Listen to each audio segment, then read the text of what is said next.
All right, it's Tanya, and I'm back with another 2 Cent Tuesday, where I share my 2 cents on trending relationship topics. And this week, I am depositing my 2 cents on the viral clip that's going around from the podcast, Dear Future Wife. And so I listened to as much of the interview as my attention span would allow me to, so I didn't hear the whole thing. But the clip that is catching everyone's attention is where Miss Lady said she ironed her husband's clothes as he prepared to be with his side chick. And so the part that I heard in the interview, she also shared other things that occurred in the relationship during the earlier days of their marriage. And overall, the husband just sounded like a pretty crappy husband in the past. So what Miss Lady described, at least from what I heard, was that she described a bit of emotional abuse that he was putting her through, but nevertheless, God intervened, and they are celebrating 30 plus years of marriage and appear to be living happily ever after. Now, I'm assuming the purpose of the interview was to encourage married couples to not give up on their marriage and to seek Christian alternative before throwing in the towel.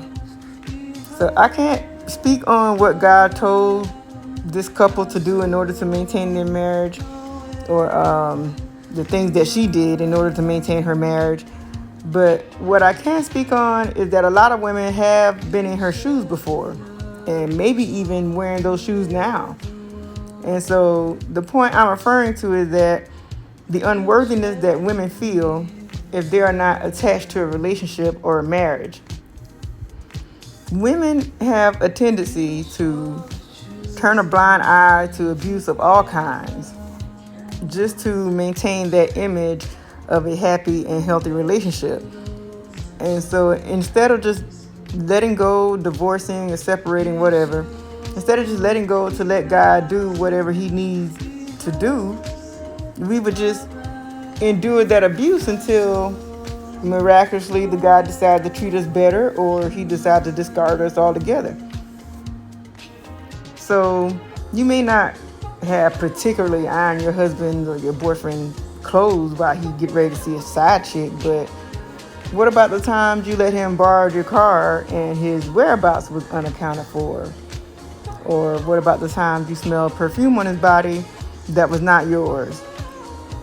So my point is many examples that a lot of us have endured in our relationships because for whatever reasons we felt unworthy if we wasn't attached to that relationship. So like Miss Lady, we've done some crazy things, or what would appear to be crazy things in the eye of the public. We've done some wild things to say that we're married or to say that we have a healthy relationship, and all the while the guy is treating us like crap behind closed doors.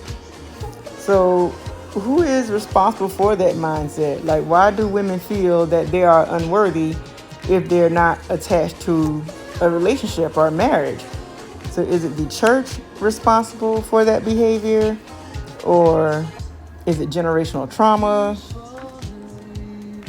Or just society pressure that a woman is nothing without a husband or a man? But let me know what you think in the comments. Deposit your 2 cents and share your thoughts on who may be responsible with women attaching their worth to a relationship and what can be done about it. If you have any insight on that, any thoughts or opinions on that. So if you enjoy hearing my 2 cents on trending topics and relationships, subscribe and share with a friend. And until next time.